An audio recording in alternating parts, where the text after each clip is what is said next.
Good morning BSc third year. आज हम start कर रहे हैं नया टॉपिक रेस्पिरेशन। कल हम पढ़ चुके हैं रेस्पिरेशन का टॉपिक जो हमने पढ़ा था। इसमें क्या क्या पढ़ चुके हैं हम रेस्पिरेशन में सबसे पहले हमने रेस्पिरेशन की इक्वेशन पढ़ी थी, जो इक्वेशन थी इसकी, ठीक है।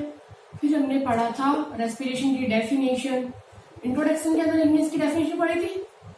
जब हमने इसका इंट्रोडक्शन पढ़ा था, इंट्रोडक्शन, उसके अंदर हमने इसकी डेफिनेशन पढ़ी थी, अलग अलग डेफिनेशंस थी, डेफिनेशंस पढ़ी। उसके बाद में हमने क्या पढ़ा, रेस्पिरेटरी सबस्ट्रेट के बारे में पढ़ा था। क्या होता है रेस्पिरेटरी सबस्ट्रेट? श्वसन क्रियाधार, उसके बारे में पढ़ा था। फिर इसका हमने एक क्रम बनाया था, एक सीरीज बनाई थी। अगर सबसे ज्यादा रेस्पिरेशन किसमें होता है? कार्बोहाइड्रेट में। सबसे पहले अगर कार्बोहाइड्रेट प्रेजेंट है बॉडी में तो सबसे पहले कार्बोहाइड्रेट को यूज किया जाता है। कार्बोहाइड्रेट अगर खत्म हो गया है तो उसके बाद में फैट को, और सबसे लास्ट में किया जाता है प्रोटीन को यूज, ठीक है। और जब जो प्रोटीन और कार्बोहाइड्रेट और प्रोटीन के थ्रू जो रेस्पिरेशन होता है, उस समय जो रेस्पिरेटरी सबस्ट्रेट जब प्रोटीन के रूप में होता है तो उसे हमने नाम दिया था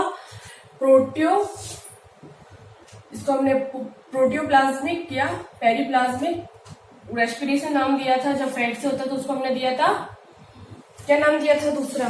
जब फैट से होता है तब, जब फैट से होता है उस समय हमने इसको फ्लोटिंग रेस्पिरेशन नाम दिया था। फ्लोटिंग रेस्पिरेशन, ये हमने कुछ टर्म्स पढ़ी थी रेस्पिरेशन। और जब प्रोटीन के थ्रू होता है रेस्पिरेशन, जब substrate as a respiratory substrate अगर प्रोटीन होता है तो उस समय उसको हमने क्या बोला था? पेरिप्लाज्मिक रेस्पिरेशन या प्रोटोप्लाज्मिक रेस्पिरेशन, या फिर इसको हम बोल सकते हैं प्रोटोप्लाज्मिक। ये नाम पढ़े थे कल हमने, ठीक है।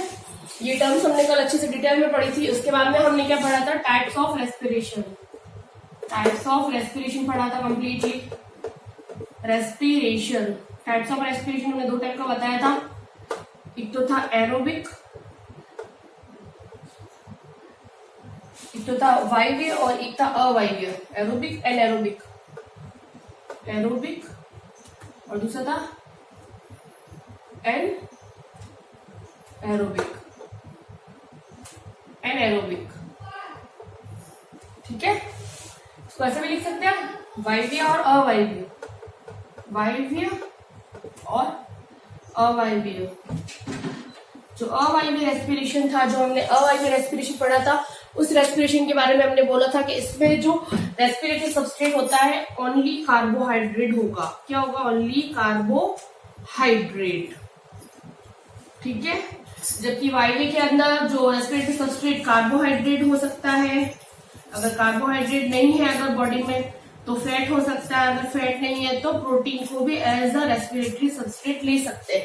वायवीय में ऑक्सीजन की जरूरत होती है, अवायवीय में ऑक्सीजन की जरूरत नहीं होती है।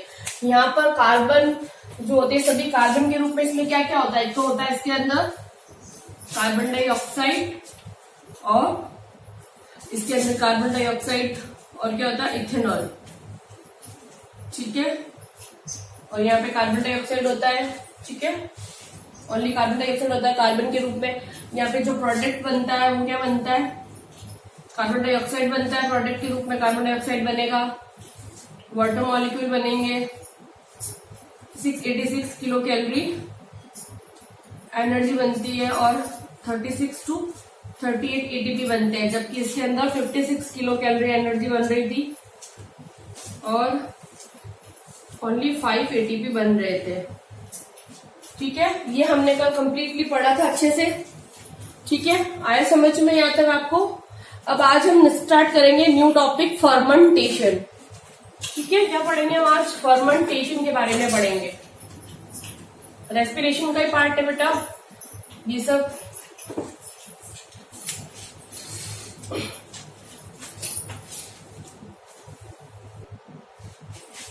अब हम पढ़ेंगे आगे। आज नया टॉपिक स्टार्ट कर रहे हैं, फर्मेंटेशन या किण्वन। क्या नाम है इसका? किण्वन, या इंग्लिश में बोलते हैं इसको फर्मेंटेशन, ठीक है। जो फर्मेंटेशन होता है, किण्वन होता है, इसकी खोज किसने की थी? पास्चर ने। पास्चर एक साइंटिस्ट था जिसने इसकी खोज की थी, और कौन था इसके साथ में? एक और साइंटिस्ट था जिसका नाम है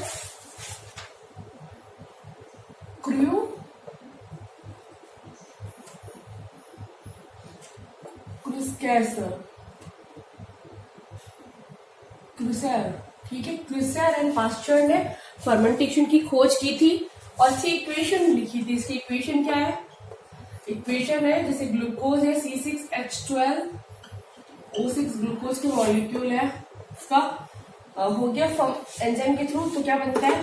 होता है अल्कोहल या फिर एसिड में हो सकता है, अल्कोहल या एसिड बनाता है, ठीक है। Plus carbon dioxide plus energy निकलती है हीट के रूप में,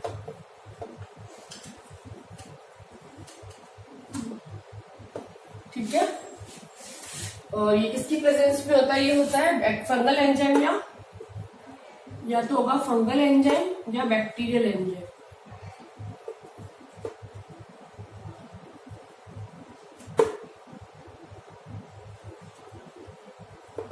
ठीक है। जब ग्लूकोज का मॉलिक्यूल फंगल एंजाइम या बैक्टीरियल एंजाइम की प्रेजेंस में अल्कोहल या एसिड बनाता है प्लस कार्बन डाइऑक्साइड और एनर्जी हीट के फॉर्म में निकलती है, ठीक है। तो उस समय ये पूरी इक्वेशन कहलाती है फर्मेंटेशन, किण्वन की प्रक्रिया। किण्वन की प्रक्रिया में एटीपी का निर्माण नहीं होता है, एटीपी का निर्माण नहीं होता है, ठीक है। इसमें एटीपी का फॉर्मेशन नहीं होगा, देख लो, केवल एनर्जी बन रही है। और इस प्रक्रिया में बनने वाली ऊर्जा, और जो ऊर्जा होती है वो किसके रूप में? हीट के रूप में, ऊर्जा उष्मा के रूप में बनती है, निकलती है, ठीक है। आए समझ में?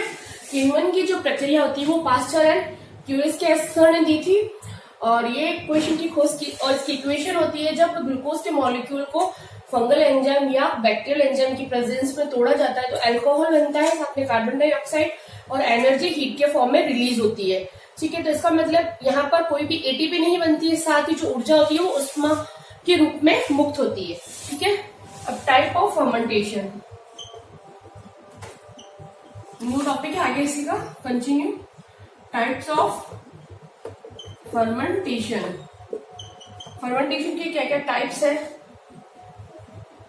इसके टाइप्स है, इसके अंदर आएगा एक उत्पाद के आधार पर आएगा,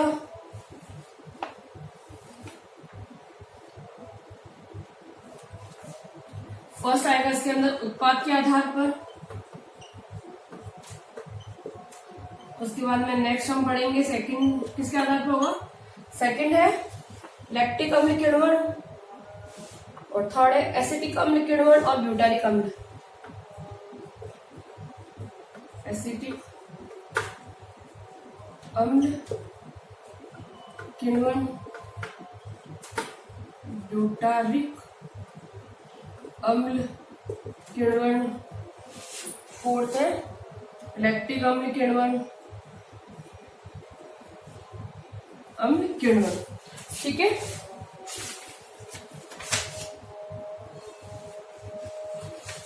ये सब हम किण्वन के अलग अलग डिफरेंट टाइप्स है। पहला हम उत्पादन के आधार पर किण्वन को पढ़ेंगे, दूसरा एसिटिक अम्ल का किण्वन कैसे होता है, ब्यूटारिक अम्ल का किण्वन कैसे होता है, चौथा लैक्टिक अम्ल का। अब एक एक हम डिटेल में पढ़ते हैं टाइप्स ऑफ फर्मेंटेशन में।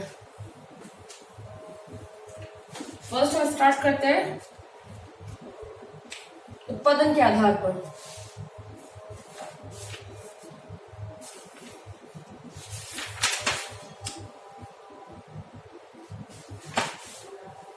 सॉरी, जो टाइप ऑफ किण्वन से उनको उत्पादन के आधार पर ही चार भागों में बांटा गया है। किण्वन को उत्पादन के आधार पर चार भागों में बांटा गया, उत्पादन के आधार पर बांटा गया है। इसको हम ऐसे भी लिख सकते हैं चार भागों में। फर्स्ट है इसमें, फर्स्ट एल्कोहलिक किण्वन, अल्कोहलिक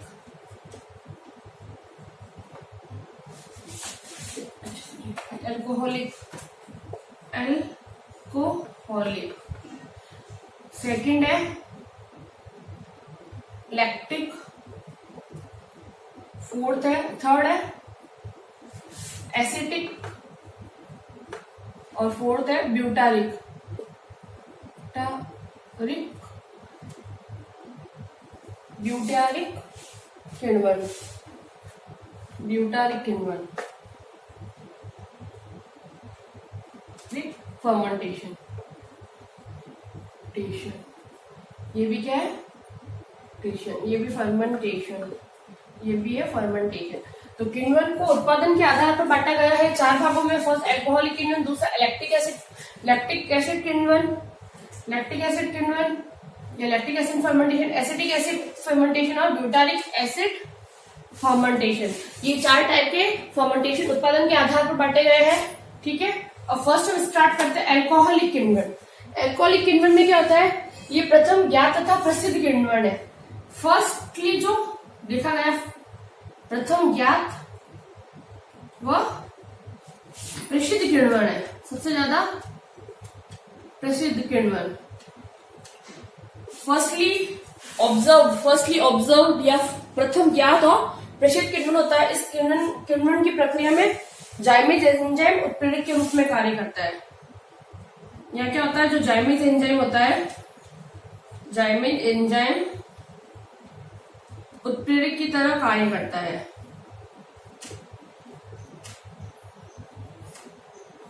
ठीक है, यहाँ पर जाइमेज एंजाइम उत्प्रेरक की तरह कार्य करता है।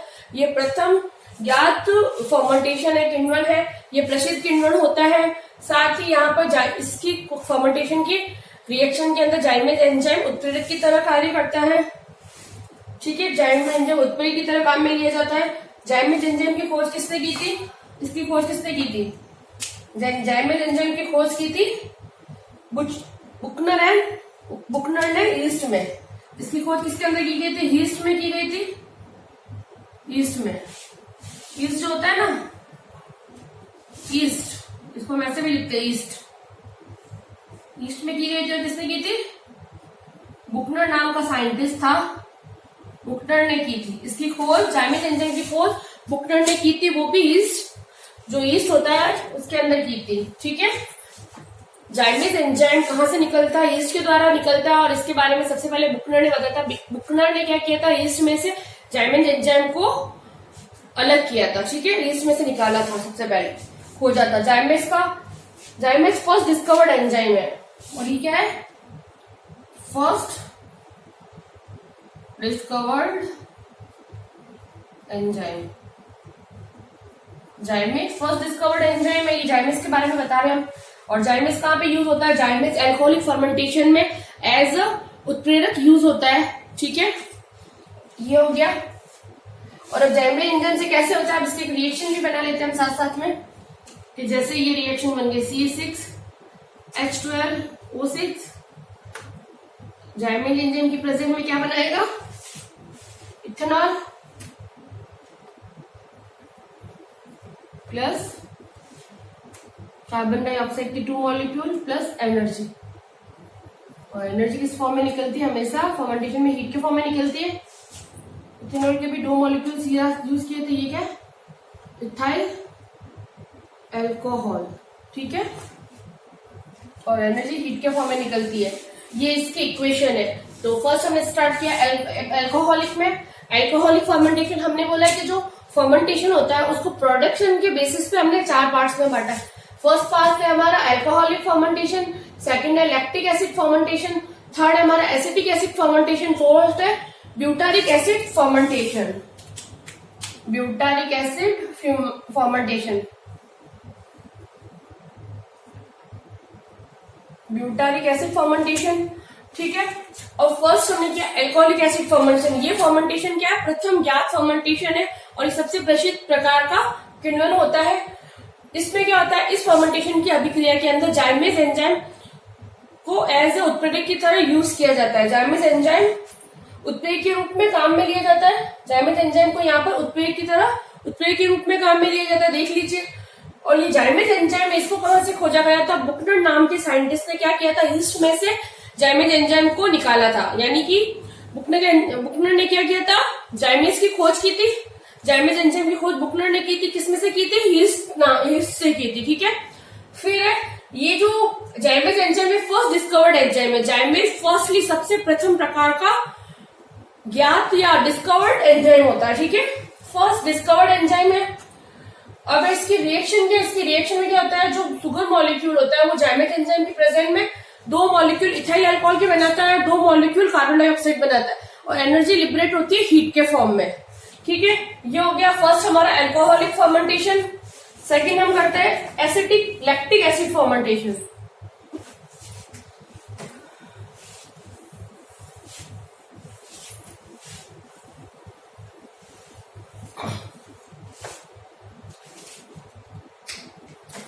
सेकेंड है हमारा lactic acid fermentation. Lactic acid fermentation कैसे होता है, दूध का खट्टा होना। दूध जब खट्टा पड़ जाता है, दूध का खट्टा होना, लैक्टिक एसिड के कारण दूध खट्टा पड़ता है और मानव की मांसपेशियों में लैक्टिक एसिड बनता है। मानव की मांसपेशियों में दूध का खट्टा कैसे बनता है, जब दूध से जब दही बनता है, जब खट्टा हो जाता है तो वो लैक्टिक एसिड की वजह से दही खट्टा बनता है, खट्टा होता है। ठीक है, लैक्टिक एसिड की वजह से। अब इसकी रिएक्शन लिख लेते हैं हम लैक्टोज की। इसमें क्या होता है, जो लैक्टोज होता है, लैक्टोज एक डाइसैकेराइड होता है, लैक्टोज जो कि डाइसैकेराइड है। लैक्टोज क्या करता है, लैक्टोज हेक्सोज में चेंज होता है। हेक्सोज क्या करता है, लैक्टोबैसिलस और स्ट्रेप्टोकोकस एंजाइम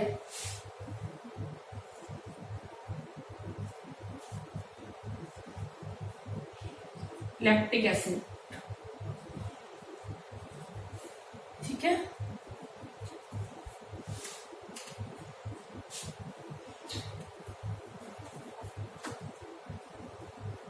ठीक है। और यहाँ पे एंजाइम कौन सा काम आता है, लैक्टोबैसिलस एंजाइम, इसको अलग पेन से लिखते हैं, लैक्टोबैसिलस एंजाइम।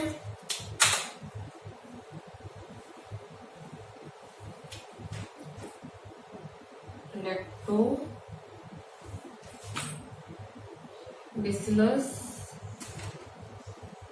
एंजाइम या फिर दूसरा होता है स्ट्रेप्टोकोकस एंजाइम,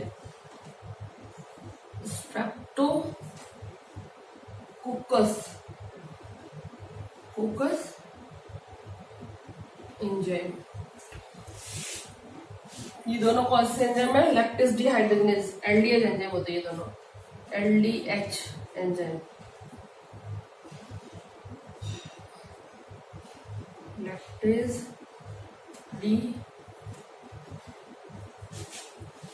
डिहाइड्रोजनेज।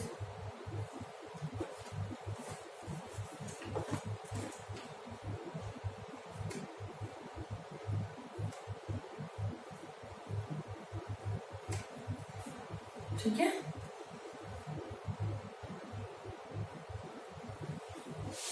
तो लैक्टिक एसिड का है, तो लैक्टिक एसिड का फर्मेंटेशन कैसे होता है। लैक्टिक एसिड का फर्मेंटेशन में क्या होता है, दूध का खट्टा पड़ना लैक्टिक एसिड फर्मेंटेशन है। मानव की मांसपेशियों में लैक्टिक एसिड का फर्मेंटेशन होता है। क्या होता है, लैक्टोज जो डाइसैकेराइड होती है वो कन्वर्ट होता है हेक्सोज में। हेक्सोज लैक्टोबैसिलस एंजाइम या स्ट्रेप्टोकोकस एंजाइम जो कि क्या है, एलडीएच एंजाइम है, लैक्टेज डिहाइड्रोजनेज एंजाइम है, इनकी प्रेजेंट में लैक्टिक एसिड बनाता है। ठीक है, लैक्टोज से लैक्टिक एसिड का बनना। ठीक है, तो वो क्या होता है, लैक्टिक एसिड फर्मेंटेशन। अब नेक्स्ट है हमारा अल्कोहलिक फर्मेंटेशन।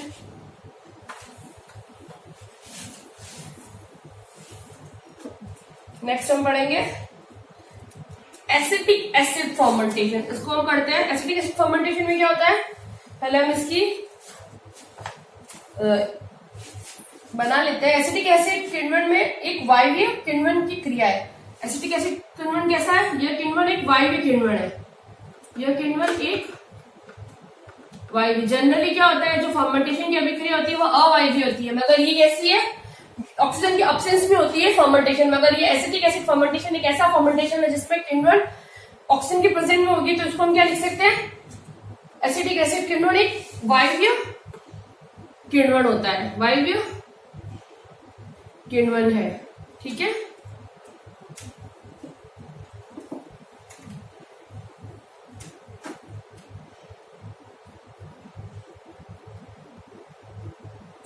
और इसकी रिएक्शन बना लेते हैं हम, तब पता चल जाएगा ज्यादा। C6H12O6 सुगर मॉलिक्यूल है देन वो जाइमेज की एंजाइम है। जाइमेज काम में लिया था हमने अभी थोड़ी देर पहले। जाइमेज फर्स्टली डिस्कवर्ड एंजाइम होता है, फर्स्टली डिस्कवर्ड एंजाइम है जाइमेज, ठीक है, ये याद रखना। इससे क्या बना, ethyl alcohol, 2 molecule ethyl alcohol के बने। फिर क्या, ऑक्सीजन की प्रेजेंस में और एसिटोबैक्टर एसिटाइट क्या बना, एसिटिक एसिड। हम थोड़ा अलग पेन से करते ताकि थोड़ा सा पता चले। एंजाइम है ये तो है जाइमेज, जाइमेज एंजाइम फर्स्टली डिस्कवर्ड एंजाइम है। जाइमेज क्या करेगा, शुगर मॉलिक्यूल को इथेनॉल में कन्वर्ट कर दिया इसने। इथाइल अल्कोहल लिख सकते हैं इसको, इथेनॉल या इथाइल अल्कोहल। ये क्या होता है, ऑक्सीजन की प्रेजेंस में एसिटोबैक्टर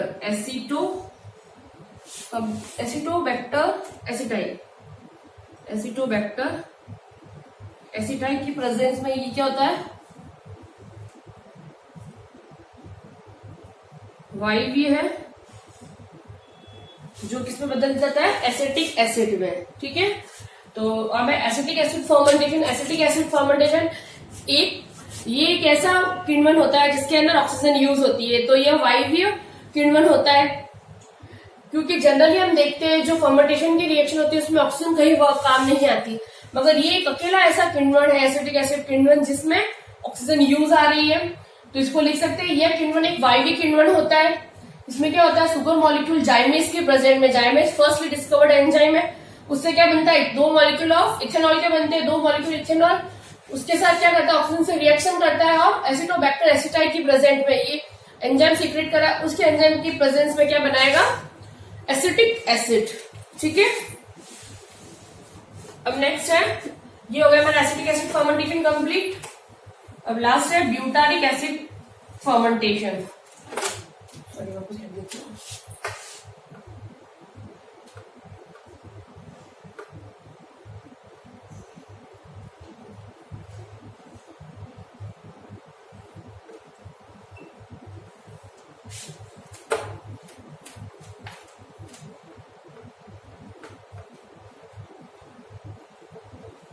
ब्यूटारिक एसिड किण्वन,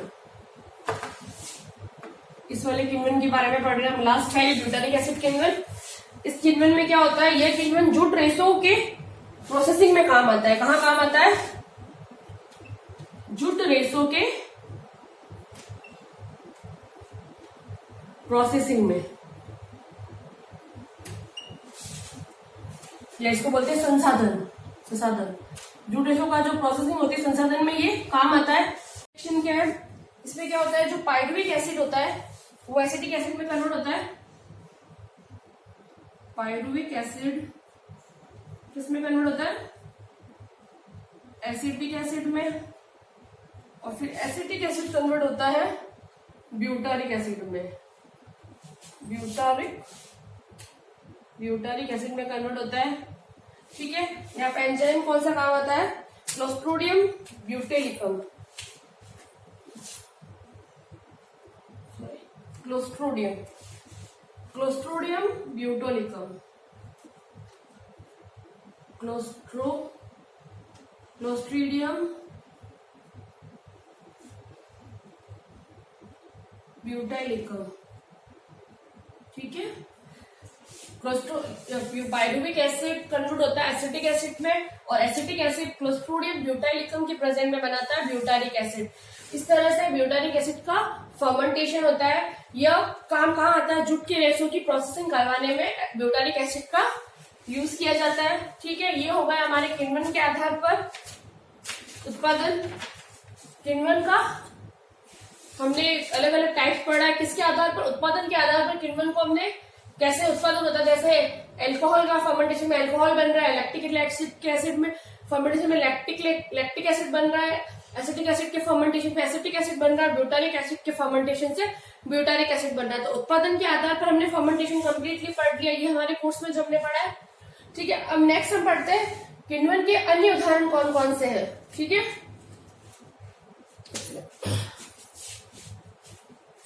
ठीक है, अब हम पढ़ते हैं किण्वन के अन्य उदाहरण।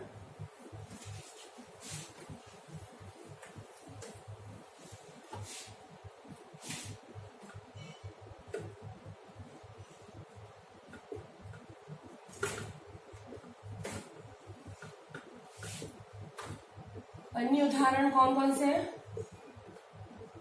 पहला उदाहरण है इसका, चाय का मसाला तैयार करना। चाय का जो मसाला होता है वो भी फर्मेंटेशन से तैयार किया जाता है। चाय का मसाला तैयार करना। दूसरा है चमड़े की टैनिंग करना। टैनिंग होती ना, चमड़े की टैनिंग। थर्ड है तंबाकू की प्रोसेसिंग।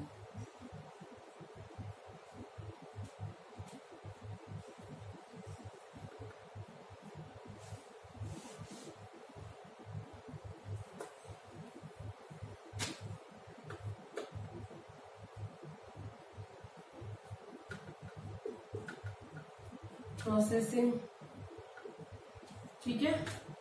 इसके बाद में लास्ट है रेसो की रेटिंग। रेसो की रेटिंग करना।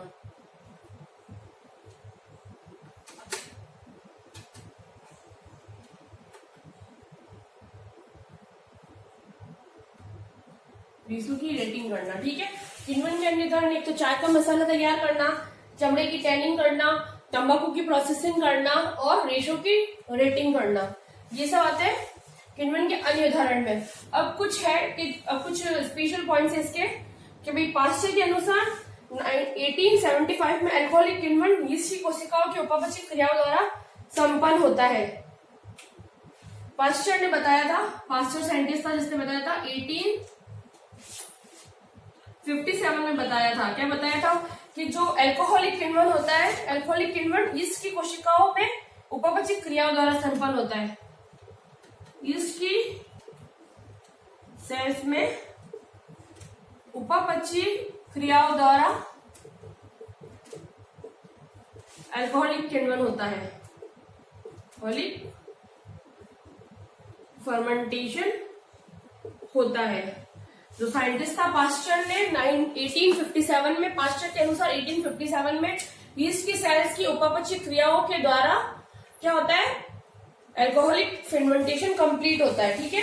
अल्कोहलिक किण्वन यीस्ट की कोशिकाओं की उपापचय क्रियाओं द्वारा संपन्न होता है, या फिर ऐसा भी लिख सकते हैं यीस्ट की कोशिकाओं में उपापचय क्रियाओं द्वारा अल्कोहलिक फर्मेंटेशन होता है। बुकनर ने 1857 में क्या बताया था? 1897 में बुकनर साइंटिस्ट था एक नया, बुकनर। अभी मैंने इसका नाम पहले भी बताया था। इसने पहले क्या किया था? इसने किया था जाइमीज की खोज की थी यीस्ट में से। इसने अल्कोहलिक किण्वन बिना कोशिका के संपन्न किया था। इसने क्या किया था? अल्कोहलिक फर्मेंटेशन बिना सेल के संपन्न किया था, बिना कोशिका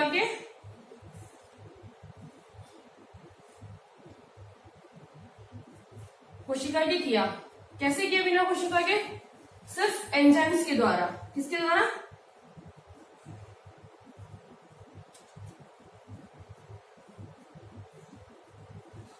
चलो ये पॉइंट मैं वापस बताती हूँ आपको। पाश्चर ने क्या किया था? पाश्चर बोल रहा है कि जो अल्कोहलिक फर्मेंटेशन होता है, अल्कोहलिक किण्वन इसकी कोशिकाओं की उपापचय क्रियाओं के द्वारा होता है, यानी कि इसके अंदर कोशिका की जरूरत होती है। पाश्चर ने ये बताया। फिर दूसरा साइंटिस्ट आया बुकनर ने क्या किया? उसने बोला कि अल्कोहलिक फर्मेंटेशन बिना कोशिका के भी संपन्न करके बताया। कैसे होता है? ये एंजाइमों के द्वारा इन्होंने बिना कोशिका के फर्मेंटेशन करके बताया। बिना कोशिका के अल्कोहल फर्मेंटेशन बिना कोशिका के बताया, सिर्फ एंजाइम के द्वारा। ठीक है। सिर्फ एंजाइमों के द्वारा उन्होंने फर्मेंटेशन कंप्लीट करके बताया। ठीक है। आए समझ में? आज हमने क्या क्या पढ़ा है? आज हमने पुराना रिवाइज किया। हमने क्या पढ़ा? पहले हमने पढ़ा रेस्पिरेशन का, रेस्पिरेशन क्या होती है उसकी इक्वेशन के बारे में पढ़ा। उसके बाद में हमने पढ़ा था इक्वेशन क्या है रेस्पिरेशन की, जो ग्लूकोज मॉलिक्यूल का ऑक्सीजन से रिएक्ट करने के बाद कार्बन डाइऑक्साइड, वाटर के मॉलिक्यूल और 686 किलो कैलोरी एनर्जी निकलती है। 36 to 38 एटीपी एनर्जी निकलती है। एनर्जी हीट के फॉर्म में निकलती है। इसमें हमने क्या बोला था? जो रेस्पिरेशन है वो एक उष्माक्षेपीय विक्रिया है और ये एम्पीफॉलिक रिएक्शन होती है क्योंकि इसके अंदर ऑक्सीडेशन और रिडक्शन दोनों होती है। फिर हमने पढ़ा रेस्पिरेशन का, ये तो इंट्रोडक्शन में आ गया। इंट्रोडक्शन के बाद में हमने पढ़ा था कि जो रेस्पिरेशन होता है उसके अंदर रेस्पिरेटरी सबस्ट्रेट काम आते हैं। तो रेस्पिरेटरी सबस्ट्रेट के फॉर्म में सबसे पहले कार्बोहाइड्रेट को काम में लिया जाता है। अगर सेल में कार्बोहाइड्रेट नहीं होता है तो उस स्थिति में हम फैट को यूज करते हैं। अगर फैट भी नहीं है सेल में तो उस स्थिति में हम प्रोटीन को यूज करेंगे। अगर कार्बोहाइड्रेट और फैट के थ्रू अगर रेस्पिरेशन होता है तो उस रेस्पिरेशन को हमने फ्लोटिंग रेस्पिरेशन कहा था। और अगर प्रोटीन के थ्रू रेस्पिरेशन होता है, और प्रोटीन के थ्रू रेस्पिरेशन कब होता है, जब भूखमरी की अवस्था होती है या कोई डिजीज के समय क्या होता है, प्रोटीन के थ्रू रेस्पिरेशन होता है, protein as a substrate use होता है रेस्पिरेशन में, उस रेस्पिरेशन को बोलते हैं हम प्रोटोप्लाज्मिक रेस्पिरेशन या पेरिप्लाज्मिक रेस्पिरेशन। इसका एक अपवाद हमने बताया था कि जब सीड होते हैं, सीड के अंदर जब जर्मिनेशन होता है, जर्मिनेशन के समय उनमें जो लिपिड जो प्रोटीन होता है उसको as a respiratory substrate use किया जाता है, फिर भी उस रेस्पिरेशन को हम फ्लोटिंग रेस्पिरेशन कहते हैं, इसलिए ये वहां पर एक अपवाद के रूप में। ठीक है, उसके बाद में हमने पढ़ा था type of respiration, aerobic respiration, anaerobic respiration. जो एरोबिक रेस्पिरेशन होता है उसमें ऑक्सीजन यूज होती है, एनएरोबिक रेस्पिरेशन में ऑक्सीजन यूज नहीं होती है। ठीक है, ये कब हुआ, उसके बाद में हमने उसके इक्वेशंस पढ़ी थी। जो एरोबिक रेस्पिरेशन होता है उनमें उत्पाद के रूप में कार्बन डाइऑक्साइड और एनर्जी मुक्त होती है उष्मा के रूप में, जबकि वहां पर क्या होता है, इथेनॉल मुक्त होता है। ठीक है, और कार्बन डाइऑक्साइड भी मुक्त होगी और साथ में 56 किलो कैलोरी एनर्जी उसमें और उसमें मुक्त होती है। ठीक है, और जो एनएरोबिक रिएक्शन होती है वहां पर रेस्पिरेटरी सबस्ट्रेट के फॉर्म में केवल कार्बोहाइड्रेट को यूज करते हैं, जबकि अगर एरोबिक रेस्पिरेशन ले तो उनमें रेस्पिरेटरी सबस्ट्रेट के फॉर्म में कार्बोहाइड्रेट को ले सकते हैं। उसके बाद में हम उसको कार्बोहाइड्रेट ले लिया, या फिर उसके बाद में कार्बोहाइड्रेट, देन हमने फैट ले लिया, और फैट नहीं है तो हमने प्रोटीन ले लिया। ठीक है, ये कंप्लीट किया। फिर हमने किन्वन शुरू किया था फर्मेंटेशन। फर्मेंटेशन की खोज पास्टर और क्यूरियस ने की थी, उसकी इक्वेशन बताई हमने। उसके बाद में हमने बताया कि टाइप ऑफ फर्मेंटेशन, जो टाइप ऑफ फर्मेंटेशन हमने किसकी बेसिस पे किया था, उत्पादन या प्रोडक्शन की बेसिस पे। हमने 4 टाइप का बताया था। फर्स्ट हमने पढ़ा अल्कोहलिक फर्मेंटेशन, सेकंड हमने एसिटिक एसिड फर्मेंटेशन, थर्ड हमने पढ़ा लैक्टिक एसिड फर्मेंटेशन, और फोर्थ हमने पढ़ा था ब्यूटानिक एसिड फर्मेंटेशन। फिर हमने किन्वन के कुछ अन्य उदाहरण पढ़े, चाय का मसाला तैयार करना, चमड़े की टैनिंग करना, तंबाकू की प्रोसेसिंग करना, रेसो की नीटिंग करना, ये अन्य उदाहरण है। उसके बाद में कुछ पॉइंट्स है इंपॉर्टेंट। पास्टर ने क्या 1857 में उन्होंने बताया कि यीस्ट की जो कोशिकाएं होती है उनके अंदर अल्कोहलिक फर्मेंटेशन होता है, यानी कि जो यीस्ट की कोशिकाओं के अंदर जब उपापचय प्रक्रिया होगी तब अल्कोहलिक फर्मेंटेशन होता है। फिर नए साइंटिस्ट बुकनर ने क्या किया, 1897 ने बताया कि अल्कोहलिक फर्मेंटेशन बिना कोशिका के भी हो सकता है। कैसे हो सकता है, उसके लिए उन्होंने बताया इसके लिए सिर्फ एंजाइमों के द्वारा। और बुकनर ने जाइमेज एंजाइम की खोज की थी यीस्ट की कोशिकाओं में, ये भी मैंने आपको बताया था। और जो जाइमेज एंजाइम है फर्स्टली डिस्कवर्ड एंजाइम है, और जाइमेज की खोज किसने की थी, बुकनर ने की थी। किन में की थी, यीस्ट की कोशिकाओं में। ठीक है, ये हो गया आज हमारा फर्मेंटेशन कंप्लीट। आप आगे का कल हम नेक्स्ट कल करते हैं। अभी जो पढ़ा है उसको अच्छे से पढ़िए, नोट डाउन कीजिए अपने रजिस्टर में। समझ में नहीं आता तो मैसेज या कॉल करके पूछिए। Thank you so much.